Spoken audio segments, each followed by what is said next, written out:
Jacqueline Whitney had a plan for her life. As a teenager, she was great at school, great at volleyball, and she knew that those things would take her down her dream path. Everything changed, though, when a series of injuries affected her ability to exercise for more than a few minutes and to be able to focus on her schoolwork without needing to sleep. Jacqueline had to learn how to deal with this sudden pivot. She turned to writing and then eventually to Instagram to communicate her story, her loss, her pain, and her questions. And one by one, a community of thousands of people experiencing similar struggles began to show up. And Jacqueline's been in the process of healing and recovery, and though she's still in the midst of that, she uses her time and energy to encourage her audience by sharing her writing and her story. I am Branden Harvey, and this is Sounds Good. This is the weekly podcast where we have conversations with inspiring people who are rejecting cynicism and using their lives to make an impact.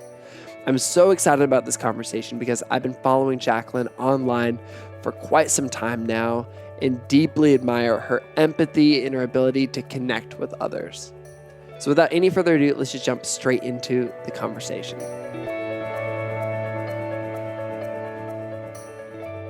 Jacqueline, I am just so happy to be getting to talk to you today. I've been following you on Instagram for, I feel like it's been a while now, and I just had to reach out because I wanted to get to know you and have this conversation today. Yeah, I'm so grateful that you reached out and somehow you found me and I saw that you were following me and I clicked on I never actually heard your name before that, and I clicked on your profile. I was like, this dude is legit. And I love what you're doing. You inspired me so much from the second that I saw your page. Thank you. Well, I felt the same way about you. And I think some people in our community, like listeners to the podcast, had maybe even, recommended you or had talked about you, or I saw that they were following you. But I checked out your Instagram, and it's just full of beautiful words. I love that about you. I love that it seems that you spend a lot of your time communicating things in your brain into words that you can actually share with people. And literally your Instagram account is words. Like a lot of your posts are you sharing photos of words that you've written. And it's beautiful because you'll be sharing these beautiful, articulate, hopeful thoughts, and people are really engaging in the comments. People are really connecting with it on a personal level. And that was when I knew that I wanted to talk with you, because I didn't know anything about your story, but I could tell that the way you were writing was you were writing from a place of empathy. And it seemed to me that you were writing from a place of having experienced things in your life that were difficult that led you to that empathy. And that was why people were connecting with you. And so I'm just so excited we get to talk today. Yeah, I'm so happy we're doing this. And yeah, you're pretty spot on with reading who I am. It's been a crazy journey, but I think where I come from, from a place of writing, it's how I process things. And that's what it's always been for me, is processing. And I'm a very deep feeler, as you can probably see through my words. And it's been my way of really getting everything that I was feeling inside of me out into a place of external, not in me, holding it in. Do you feel like you've always been a deep feeler? Because I was thinking about that. I feel like I have only recently become a feeler in general, and maybe not even a deep feeler. No, I actually get asked that a lot, because I am such a deep feeler now. I think to an extreme that sometimes it's a pain, but it's also such a blessing to be able to feel in the way that I do. And no, I haven't always been that way. I think until I went through some really hard times in life, it brought it out of me. And I always had it in me, because I always have been a sensitive person and a deep thinker, but not to the extreme that it is now. And again, until I went through some tough times, it wasn't able to come out of me until that. It's interesting that you can have a shift like that. Sometimes I think of it as like, oh, this is the personality you're born with, but it sounds like this is something that can happen to people. And maybe, I don't know about this. Do you think that the opportunity to be a deep feeler can happen to anybody? And maybe Oh, even like everybody's presented with the opportunity? Yes, I think every single human being has it in them to feel anything they want to feel, every single emotion, anything. But I think also that one, I mean, for me, it was life situations that brought it out, and everyone has their own personal way to open up that seed. I think we all have the seed, but it takes something outside of us to really nurture that, because it's such a gift. And I use the word nurture because it's such a gift to be able to process who you are. Oh, that's so interesting. It reminds me of when I first started going to counseling. I just started going because I wanted to grow personally, and I wanted to have the opportunity to kind of process things, just day-to-day things, nothing specific. And one of my first sessions with my counselor, who's fantastic, he pulled up this this chart of like the 5 basic human emotions. And one of them was joy. And I was like, oh, I'm very familiar with that one. I understand what that one is. And then the other ones were like anger, shame, things like this. And there were all these other emotions. And I realized that I was completely unfamiliar with all of them except for joy. And Yeah. and he's like, okay, which one do you want to talk about first? And I was like, well, let's talk about the positive one first. And he's like, Branden, they're all positive. And I was like, what are you talking about, dude? Clearly only joy is the positive one. And it was this really fascinating thing because I feel like I'm a deep thinker. And I was presented with this idea of like, okay, I get to think about all these emotions. But it wasn't until I started maybe struggling with things or experiencing things in life that I was able to actually deeply feel some of these things. I think I could logically connect with them. I could be like, okay, I can kind of see the value of anger and why it's maybe important to feel fully and not bury it inside of myself.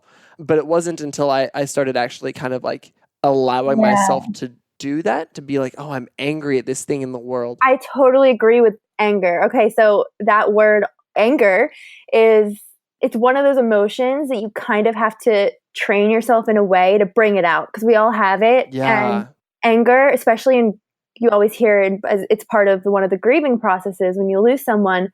But anger is one of the top 3 emotions, I think, in healing from anything. And for me personally, my counselor told me I've never experienced anger. For all of my life, I've never experienced the emotion anger.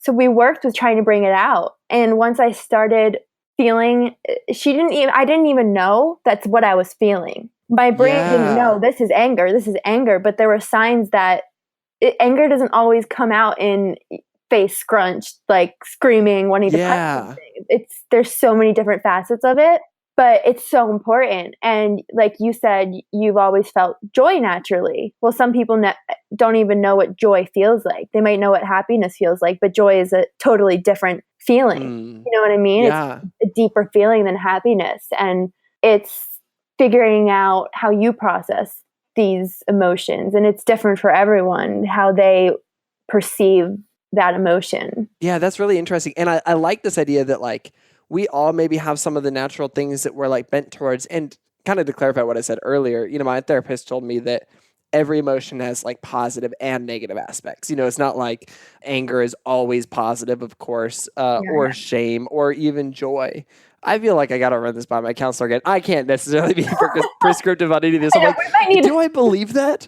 But it is interesting to think that like we all have the opportunity to grow in all of these things. And some of these we may have a little bit more, like we may have more ability to feel one or the other, but we can all grow. And oh man, I didn't even know this is where this conversation was. I know, I didn't either. We're already talking about anger. I think though, really quick, I feel like we've been beating around the bush a little bit on your story. Yeah. Go for it. Dive in. Let's dive in a little bit. First of all, remind me how old you are right now, because you're fairly young, right? Yes, I am the ripe age of 20. Nice. Great. I was Yes. thinking about it. I basically perpetually feel like I'm 20. Like I think 20 Really? is the age that like if somebody were to like just really quick be like, how old are you? Like that's what would come out of my mouth really That's quick. so funny. I swear I'm a 30-year-old. That's great. So you're 20 and where do you live? I am from a small town in Pennsylvania. Oh, cool. Okay. How far, like what's your closest big city? I'm kind of halfway between New York City and Philadelphia, closer to Philly, Okay. but yeah. And what was your town like? How big was it? Very small. There was about 120 kids in a graduating class, about more or That was less. the same with mine too. That's amazing. Yeah. Maybe mine might have been like 160, but Yeah. So I feel like it was one of those towns you hear like everyone knows everything about everyone. yep. So yeah, it was very small, a really nice area. You know, you never really hear bad things going on. Everyone has pretty good lifestyle. And yeah, I've been living here my whole life. And what did your parents do for work?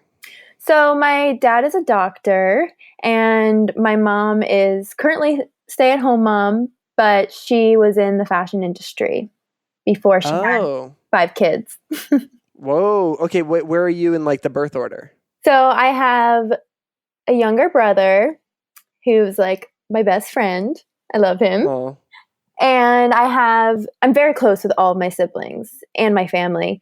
I have 2 older sisters and I have an older half brother. Okay, cool. So you're second youngest. Yes. That's awesome. And how did you feel like you were different than your older siblings growing up? Because I feel like when you're a younger sibling, you know, people almost kind of project, especially in a small town, like they'll project some of the things that like your older siblings did on you. And you've got to be like, no, this is how I'm different.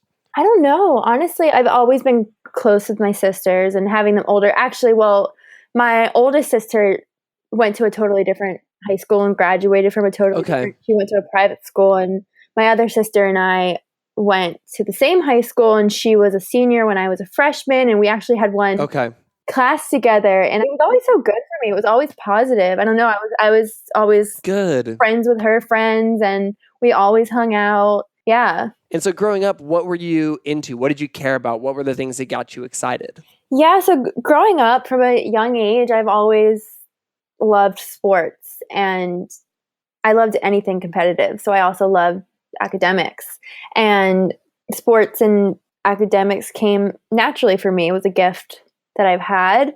So I jumped on that and I was like, okay, I can use this for something, like go to college and play and do well in school. And from a young age, I felt that.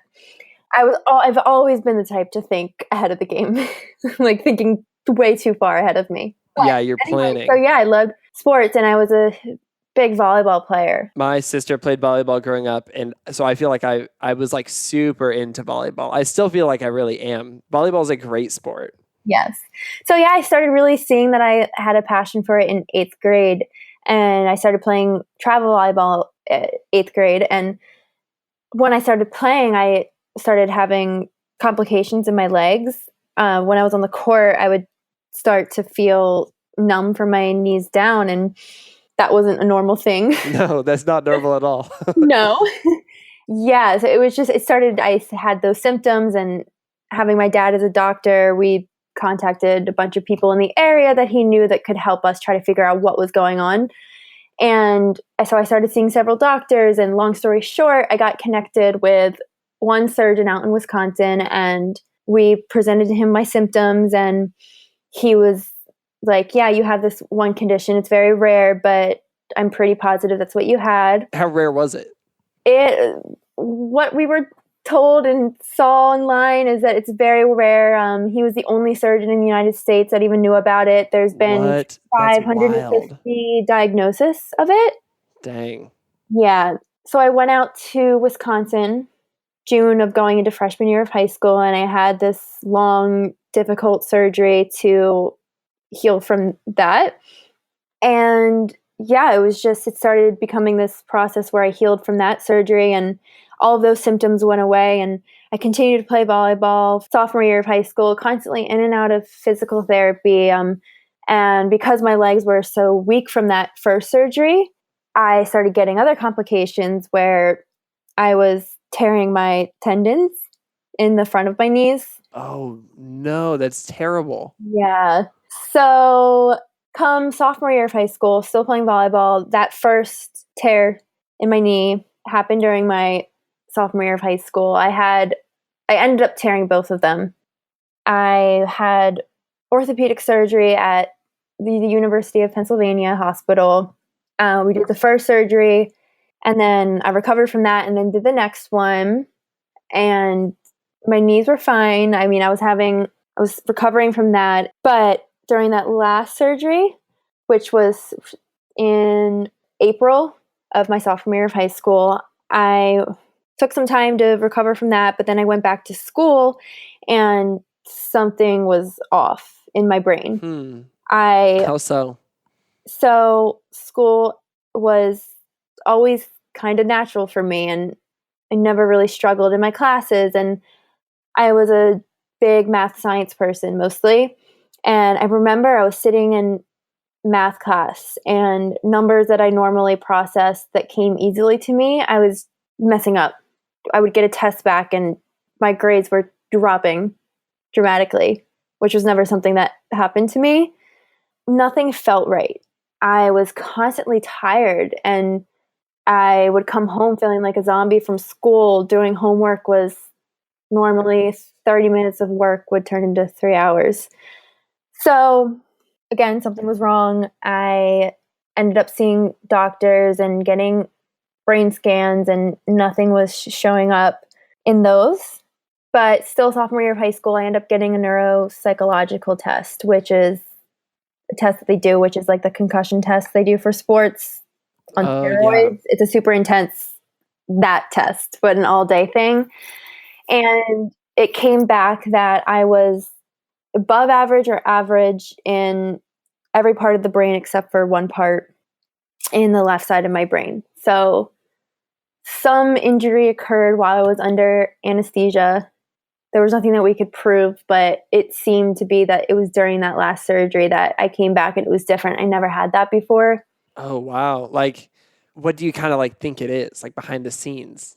You know, and that's been the hardest part of saying, oh, I have a brain injury. I almost feel like I can't say that because doctors don't fully know what it could be.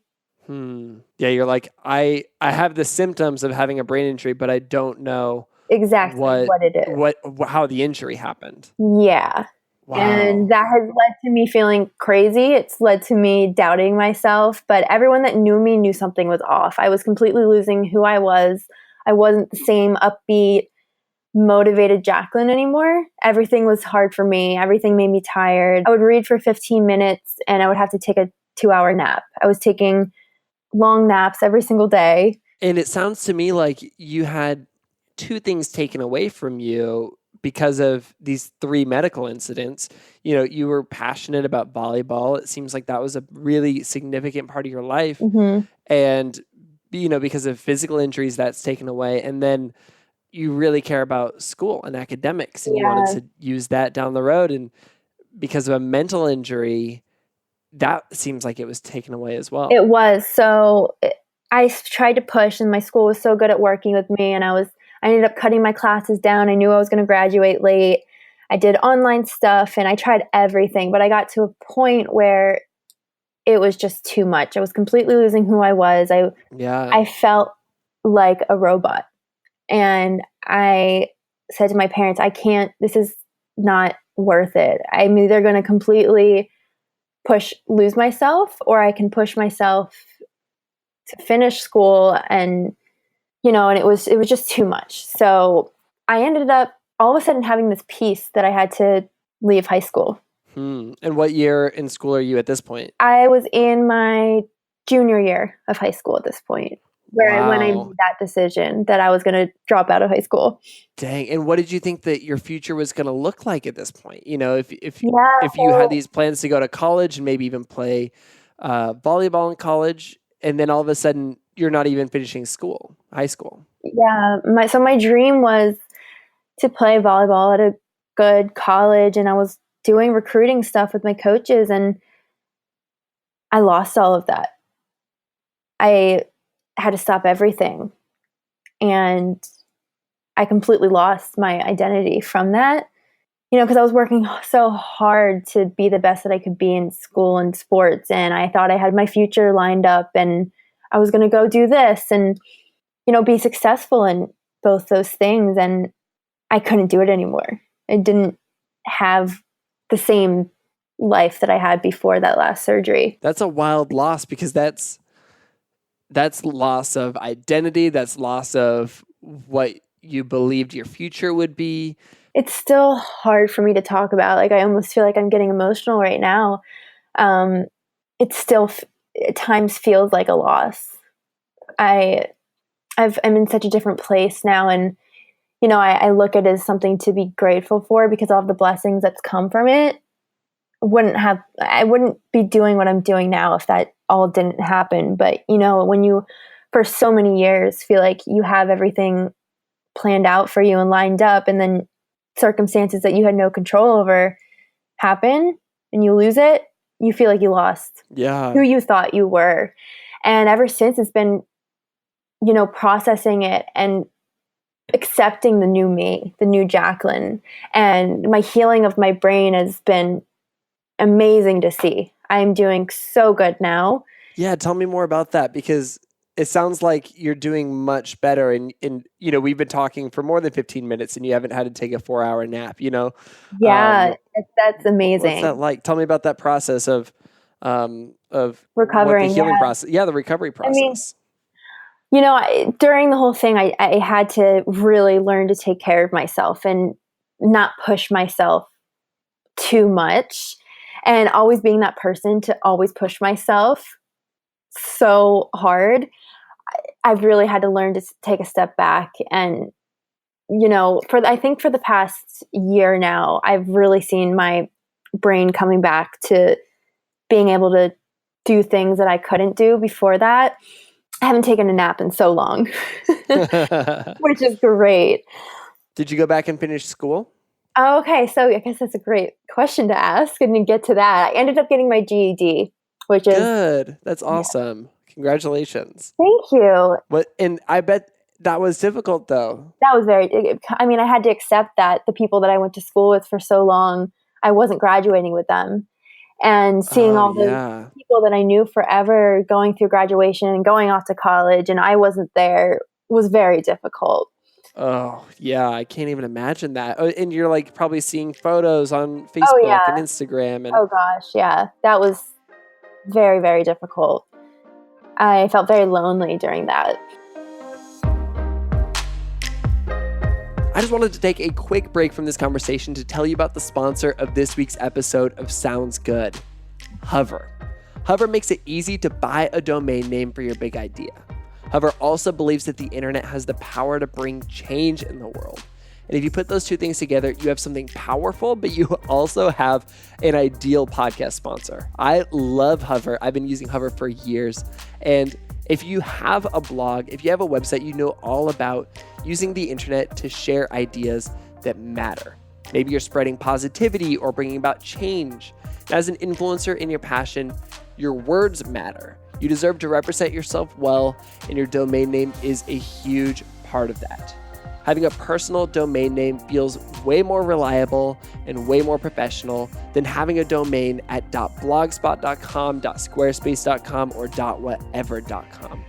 You can get your own domain name from Hover to represent the good that you're putting out in the world in a really professional, good-looking way. And here's the thing, it's way simpler than it sounds. You can get a .com domain name for only $14.99 per year, and Hover makes it really easy to get connected with whatever you're building your website with.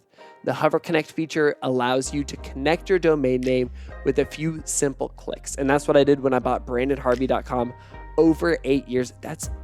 I wrote that down. 8 years, that's a long time. I've had my website for more than 8 years. Anyway, for listeners of Sounds Good, Hover is offering 10% off your first purchase when you visit hover.com/soundsgood. Go to hover.com/soundsgood today to save 10% on your domain name and help support this podcast. Hover, making it easy to bring your passions and ideas to life for the sake of changing the world. Okay, now back to the rest of this conversation.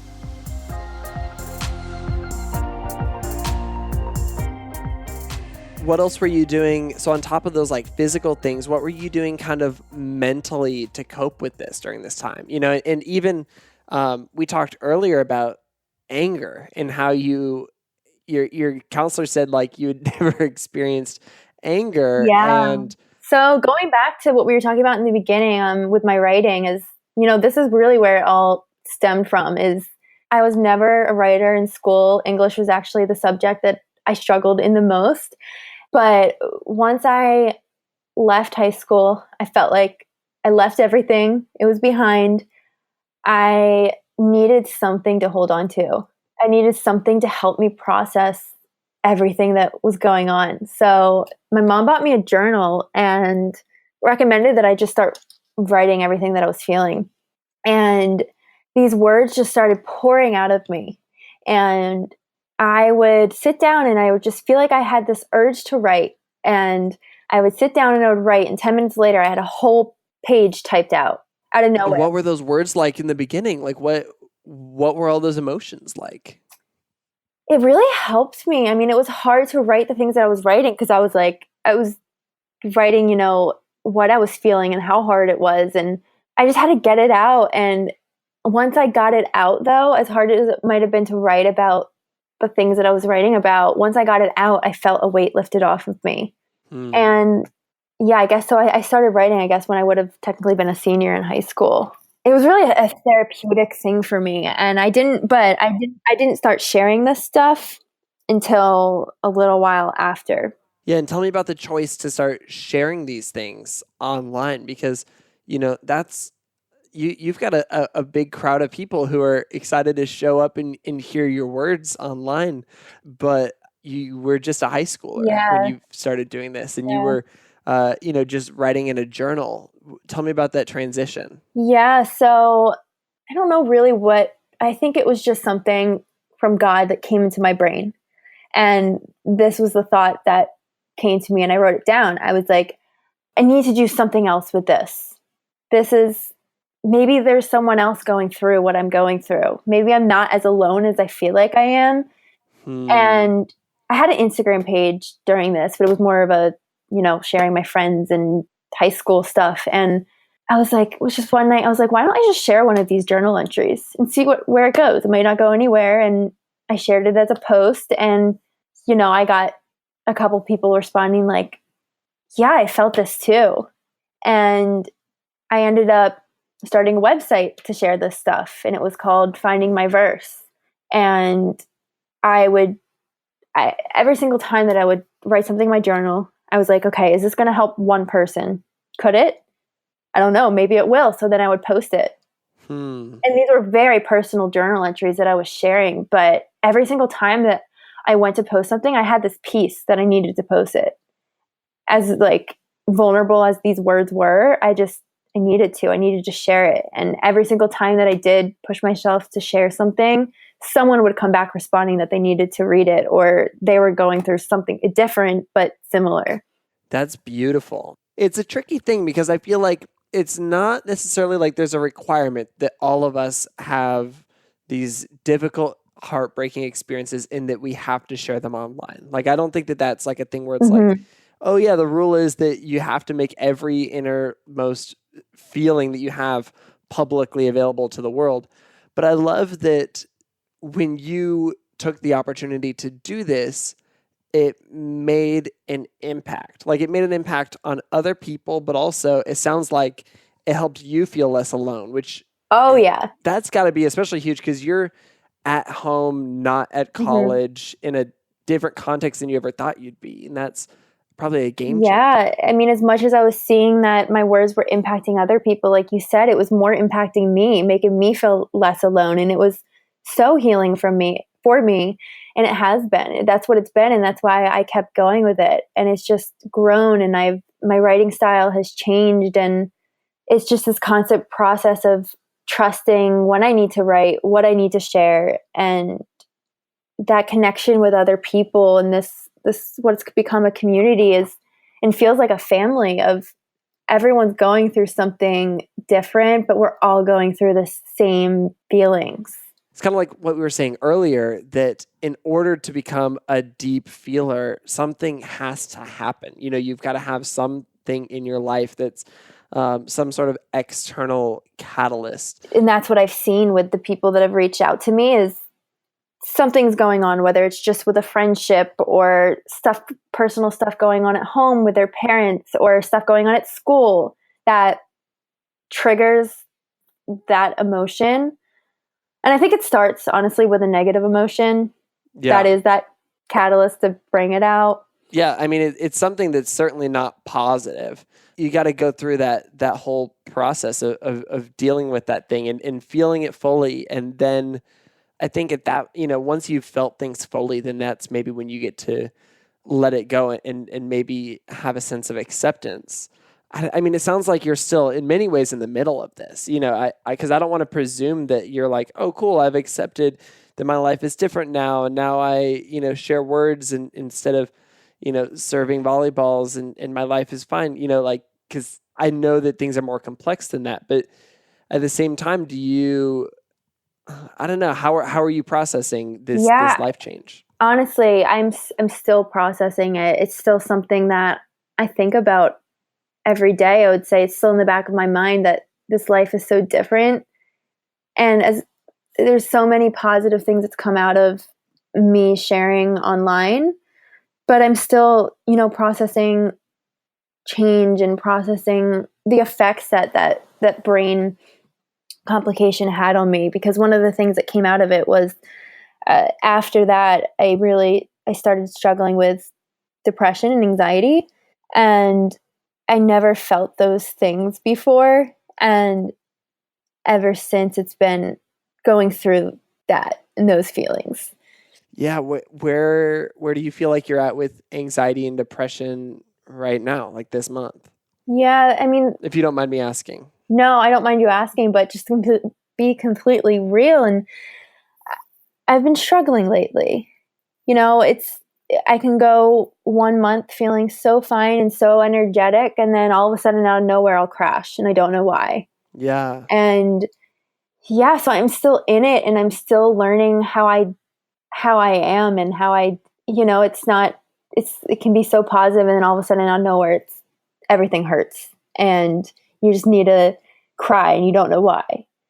And that's kind of this, it's been a roller coaster even just this month, where I'm having some changes going on in my work life and not really knowing what my next step is or where I'm meant to be. I think that's okay, though, that I'm in that place, and I constantly have to remind myself that it's okay to be in a confusing place, and it's okay to feel those ups and downs still to this day. As much as my brain has healed, where I'm not having those symptoms as much, I'm still having thoughts that aren't so pleasant and anxieties, and yeah. And that's got to feel so complex too, because it must feel like this weird combo of, okay, this is literally the chemicals in my brain because of a brain injury. It's just the way that my brain functions now because of something that happened. Yes. But then also being like, okay, but also how are, external factors in my life impacting this as well? And so you have to work towards healing in both ways. You've got to physically heal and mentally heal, but also, find ways to grow and to think differently about things that are happening in the world and in your life. And feel like I'm a 20-year-old girl. It's so confusing because, all of my peers my age are in college and living that life, and I'm not. My path has been different, and I'm in a different place than a lot of people my age. So that's another thing that plays into it all. Is like, okay, where do I belong? Who do I belong with? Like, who do I surround myself with? That's been very important, is recognizing who I need to surround myself with.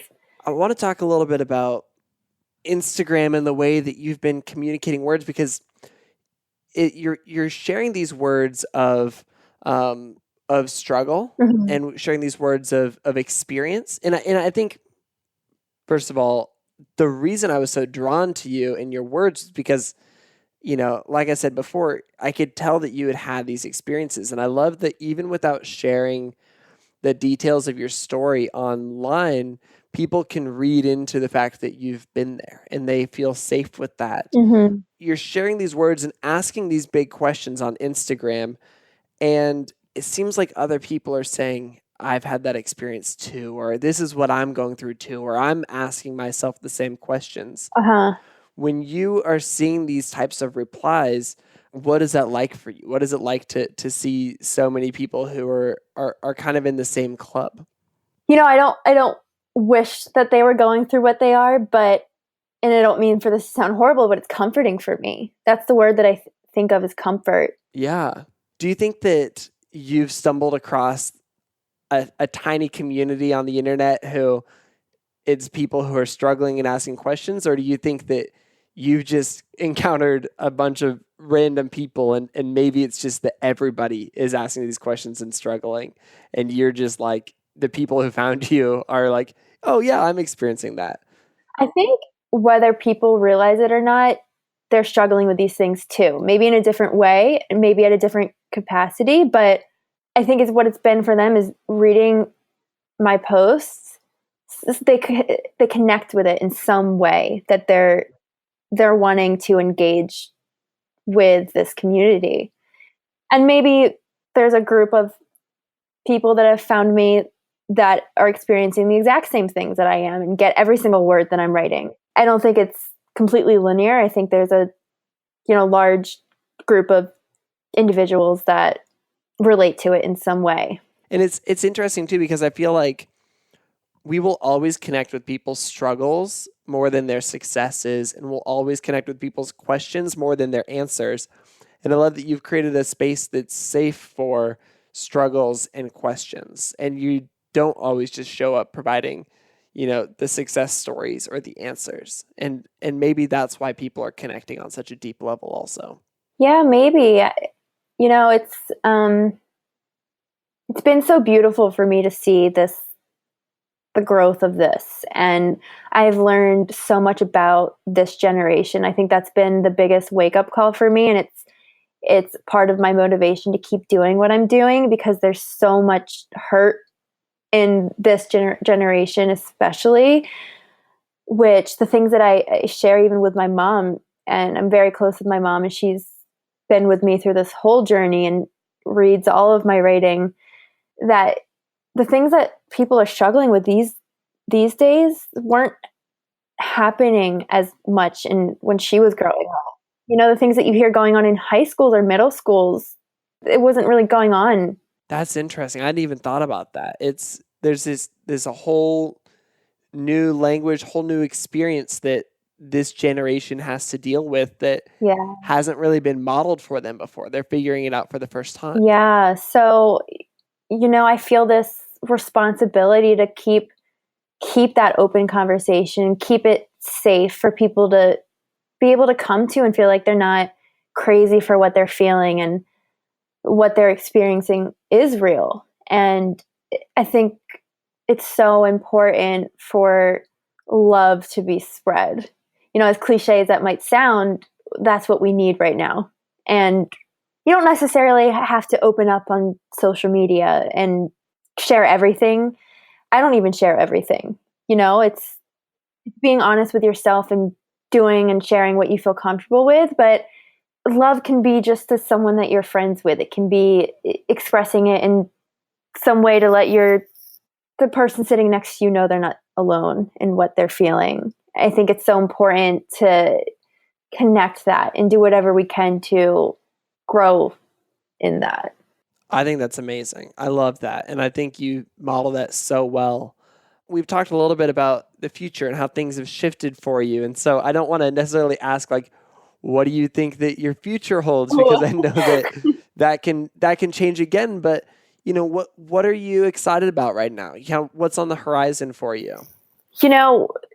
Where my heart is and what I know, what I'm passionate about, what makes me feel the most alive, is connection with people and relating to people and just humans. I love humans, and I think everyone is so different, and I love that, and I love people's stories. And I've experienced these things through social media and Instagram, but I hope that I can take it a step further. I hope I can do more than just sitting behind a screen. And, you've given me this opportunity to speak and use my voice verbally, not just through words. And I want to do more of that, and it's figuring out, okay, I wish money wasn't a thing in life. You have to, you have to make a living somehow. And there's so much pressure, to have a job. And it's like, I'm at a place like, okay, how can I turn this into something where I don't want to say job, because I never want it to be a job. It's confusing how to go about it, and how can I do what I'm doing now every single day for the rest of my life? How can I just love people every single day for the rest of my life? Like, if I could just sit back and love people every day and not worry about how to make a living, that would be so ideal, but that's not realistic, I mean, I'm not going to say it's not realistic. I feel like, of course, is some degree of privilege to be able to do something you care about, every day. But at the same time, I think that what you're doing matters, and I think that there's power to it. And I think it can't necessarily start off like this, but I don't think that it's outlandish at all to think that the work you're doing can be integrated into your life every day. And I don't know, it's actually kind of exciting to think about us getting to have this conversation right now when you're 20 and in the middle of things. And of course, you'll always be in the middle of things, but, processing what the future could look like. And, we can have this conversation again in 5 years and see what's come from this, because I feel like there's so many cool things that can happen when we, choose to be vulnerable and share our stories and be vulnerable with ourselves and ask questions. And you're doing all of that so well. And I know that you're leading a lot of people by your example. Thank you so much for saying that. I appreciate that. Yeah. And, I know I'll figure things out, and I overwhelm myself too much. So it's just taking that step back and being like, I'm going to figure it out. And it's okay to be in it right now, confused, not really knowing how to answer that question. Okay, what are you going to do with your life? It's fine. I think it is fine. I think you're in a good place. And I love that you're so able to be so honest about where you're at. And I think that will serve you a lot more than pretending like you have it all together, or like you have a perfect plan in mind, or that you've already, gone through the struggle and you're on the other side of it. I think you're in a good place right now. I don't know why I've gone through what I have necessarily, but I do know that it's given me such a gift to connect with people. And you don't know why you're going through certain things, but there's always someone that needs it. There's always someone that needs you. And whether it's one person or 100, one person is enough to keep you holding on to being honest with yourself and going through it. Oh man, what a great conversation. I'm really drawn to the fact that Jacqueline is still in the middle of her story, and yet she chooses to share it. I feel like it's most difficult to talk about what you're going through when you're still going through it. It's way easier to talk about things after you've already kind of completed the journey, but it's beautiful that she's choosing to allow it to make a difference in the lives of other people. And maybe there's a profound and unique ability to make an impact on people's lives when you choose to do that in the midst of your story. If you aren't already following Jacqueline, make sure to follow her on Instagram. Her username is @JacquelineWhitney_. You'll see her beautiful words, and you'll be able to dive deep into the comments and see the beautiful responses that people are offering. It's a beautiful reminder that none of us are alone in our struggles. If you're new to Sounds Good, we would love for you to stick around. You'd also love my conversation with Ahmed Bader, a young 20-something Iraqi refugee who uses his words and poetry to make a beautiful difference.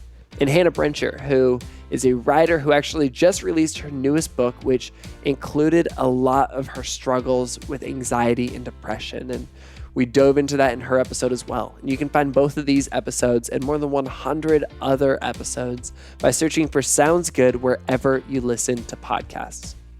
This podcast is created by me, Brandon Harvey, as a part of Good, Good, Good, a community that believes in the power of celebrating good news and becoming good news.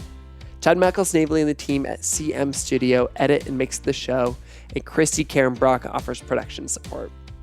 You can get lots of hopeful stories on social media by following us everywhere at GoodGoodGoodCO.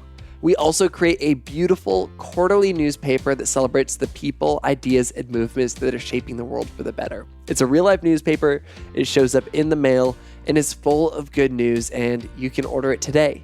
Check it out and see what else we do at GoodGoodGood at goodgoodgood.co. And on that note, that is a wrap for this week's episode. Go out and speak your story. Release it into the wind, whether it's for a crowd or just for you. Your story matters. Sound good?